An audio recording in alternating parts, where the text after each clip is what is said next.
Well,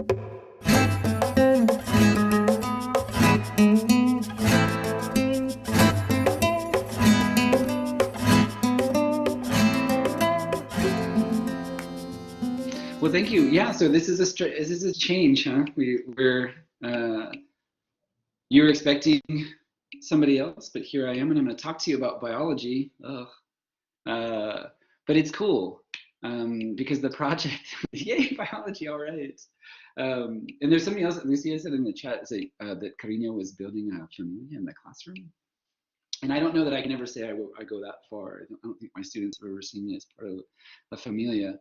But I think that we do build rapport and a safe space and a sense of community. And I think that for this one, my goal was to create that space virtually by investigating a concern. I think that the students probably felt in their communities and individually, and that is the COVID-19 pandemic. So my lab is just a regular general biology intro laboratory course for either, 1106, 1107. So freshman first semester, freshman second semester. The lab is 1 credit, and usually you do a series of experiments that go along with whatever the textbook is. So you have these what we call canned labs, recipes that you follow. But the lab I operate is funded from Dr. Alvarez's NIH grant, and this offers these project learning almost in the classroom. So they call them course-based and authentic and research experiences. And then, of course, we have an acronym that goes with it, CURE. The students were all online in my course, and I wanted to focus on a local health issue. So before I get into that, I'll tell you a little bit about a cure. So there's some goals for this project learning. And one of the big ones is the idea that we're doing scientific research that is authentic. But what does that mean, authenticity? Like, what is authentic? And I think that ends up bringing up this whole question of what kind of research can I do in a lab and then call it authentic research? Is it original research? Is it something somebody else cares about? Is it that I don't know what the answer is going to be? Is it that nobody knows what the answer is going to be? And there are some other things that go along with this that are generally found in these research experiences for students. Now, the reason that this is important and we implement it here is because we have in a Hispanic serving institution, and Hispanic students are represented at much lower rates in the STEM fields, especially in research institutions. And so the goal is to put them into the environment of authentic laboratory work when they're first starting out in college, to say, hey, look, this is possible for you, right? Maybe you didn't see this as a viable avenue to pursue, but it is. And here are all the doors that it can open. The thing about authenticity that I think I interpret is that it has to be broadly relevant. And there are considerations for relevance that are not the same here on the border as maybe upstate New York or in the Pacific Northwest. So not just like disease prevalence, poverty rates, maybe citizenship status, access to healthcare, access to education. Each of those concerns is local. And so what is relevant to the broader scientific community I'm going to bring out, what's relevant should be relevant to us in El Paso. And so that's why I try to push to my students, should be relevant to us here on the border, should be relevant to what we're looking at, because I'm trying to pull the students into creating a sense of community locally to let them know that they belong and that they can use academia to push that forward and help the community, right? Help themselves and help the community.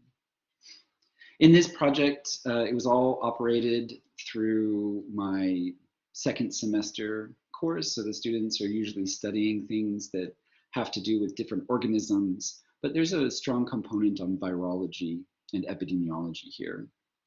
So my approach was to take the students and put them into publicly available databases. So they go into publicly available databases and they find information about demographics, socioeconomic status, and then another database to find information about COVID infection rates, vaccination rates, access to healthcare, number of hospital beds, and all of this information is amazingly accessible.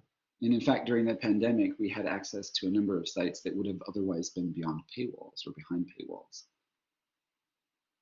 So what I want the students to do is recognize here that they could be the agents of change in their community by paying attention to information that is available to everyone.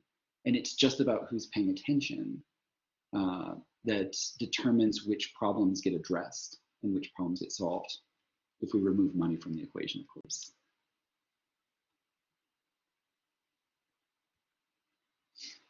So I'm going to skip through this. This is just a little bit of the course overview, like kind of generally speaking, but I've already gone over that, and a little bit about the syllabus that I offered. And I want to kind of talk about how I went about this.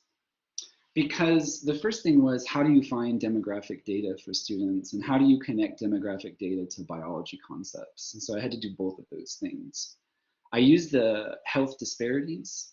So I started the students off with a number of TED Talks and online lectures and a few televised conferences about health disparities in the United States, mostly focused on the difference between Black males and white males between 18 to 25 and the death rates, because that's where most of the data comes from. But a lot of times the data gets clumped together and we have health disparities that happen to people of color, right? And then we just say, okay, all people of color fit into one basket. And there are problems, of course, with that I'm sure you're all well aware of. So what I did was first just explain that this is a concern that might be present, that there are health care disparities. And I think a lot of my students don't realize that. So we start with this inventory and I say, hey, how likely do you think it is for someone in your neighborhood to be able to go to the doctor when they get sick? How likely it is for somebody in the school, or for yourself, or for somebody in El Paso in general? And with each of the answers to those, the students can start to gauge what they think of in terms of access to healthcare.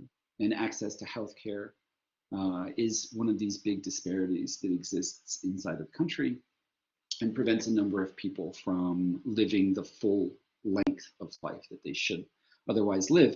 And there are pockets of populations where these disparities are even greater than the national average.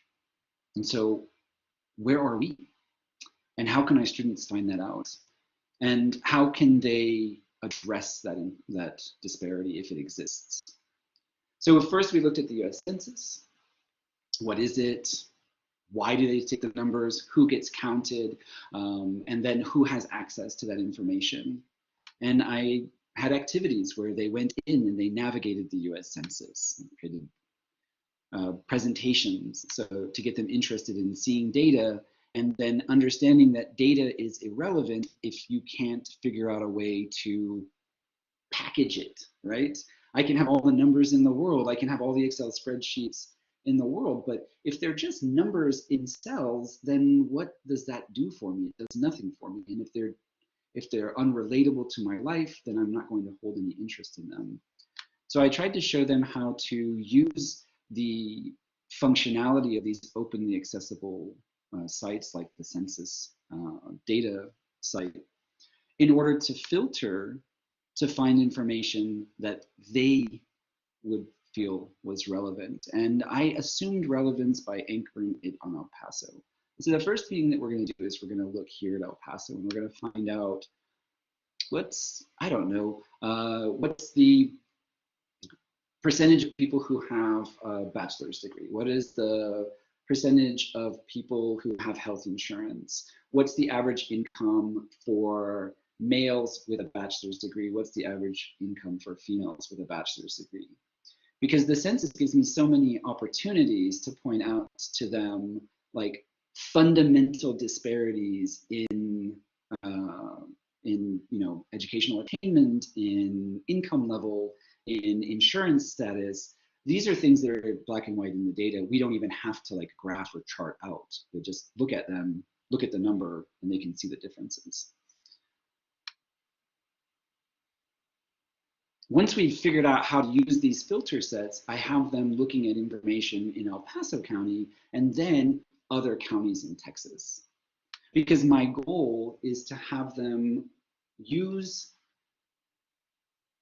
what their experience is here in El Paso and compare that to the average experience in Texas and then the average experience in the United States. And then from there, hopefully one day, the average experience in the world, so they can start to see how things are here, how they are somewhere else, and make comparisons to motivate this idea of change, right? Because we want to go towards what's just and fair and right and equitable.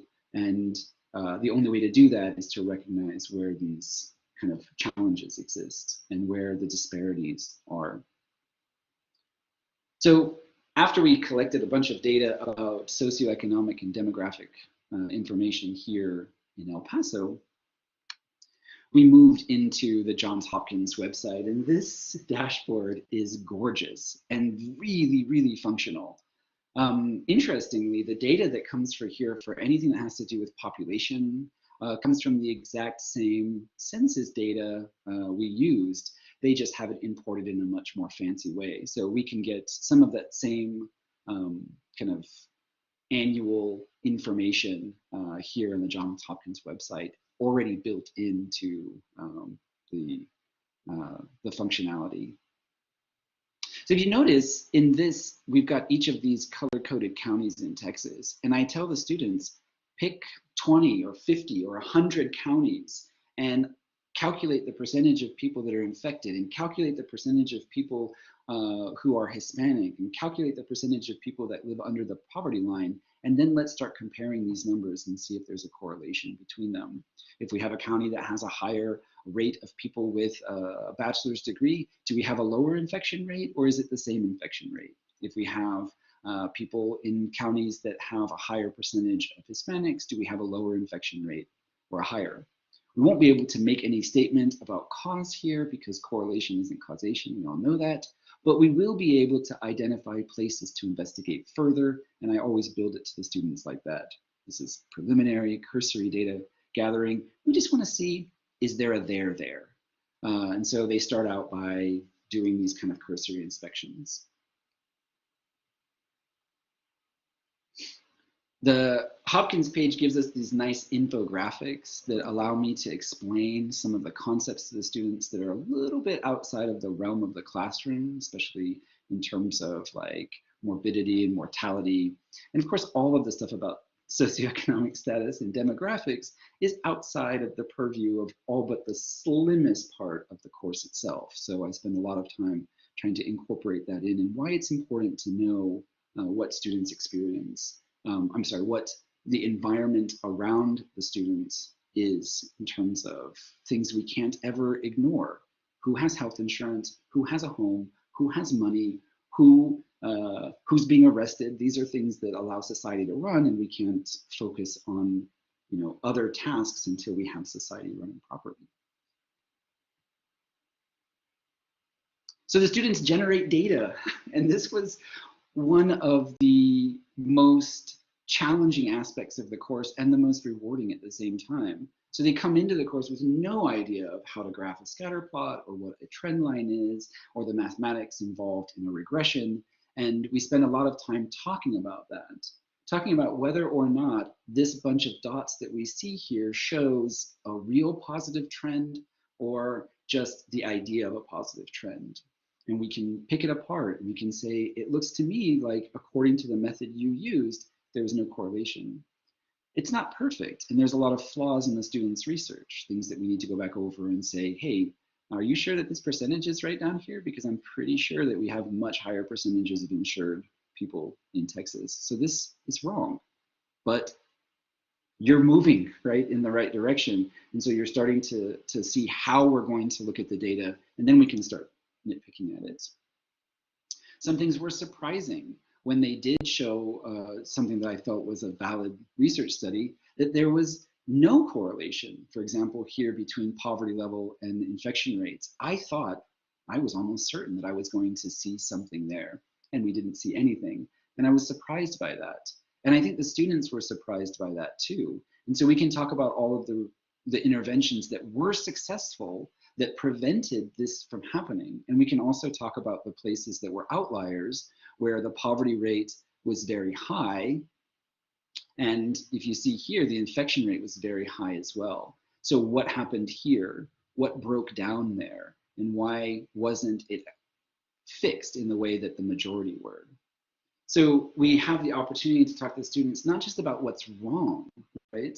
But what's right. And I think that that sometimes gets lost in the conversation. Spend all of our time focused on how things are broken. People sometimes they're going to back out or throw their hands up in despair. But if we say, look, if we make these interventions, if we recognize that there's a problem, we go in and we make sure that we address that problem before it shows itself, because we've seen it in the past, then we have the opportunity to affect real change so that the data is valuable, because otherwise, what's the point of generating it?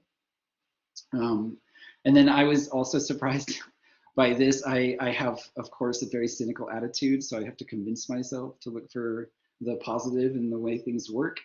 So generally speaking, I say, no, there's going to be, racism that's built into the system, and so we're going to have higher infection rates in majority Hispanic counties. And we know that's not true if we just looked at El Paso. If we assumed El Paso was an outlier, we might graph it like they did here. But for the most part, we led many counties in Texas and even in the country in vaccination rates here. So we had less infection rates. Oh, later, right? I'm not sure, like during the pandemic, this isn't talking about vaccination rates. So you can see that that correlation is 22%. That's nothing. It's not significant. And I didn't run any statistics on any of these, but they're not significant. It's just, you can just see that. So what did I try to do in my classrooms? I try to take this idea, apart from using like diabetes as my discussion topic, right? Because I know that a lot of people in El Paso are going to suffer from diabetes, and so a lot of people are going to feel the impact of that. I try to point out to my students the importance of their own health vocabulary, their biology vocabulary, so that when decisions about vaccination rates or decisions about what's going on in community health, when they have to make those votes or make those decisions, that they do them from an informed standard. I try to create in my classrooms a sense where the students are driving their own learning, and so I'm following behind them. These projects are, I tell them, these are the things we can look at. What do you find interest in? What do you want to look at? And I follow behind them and try to make that work. And I focus my attention here, where they are in El Paso. And I know that doesn't necessarily work for online classes where we have students that live someplace else, but what I try to do is I really focus on El Paso anyway, because even if there's someplace else, there's some connection to El Paso, and even if there isn't, there should be, because I think everybody should be connected to this town. But our students already are. And that's it. That's what I did in my lab. So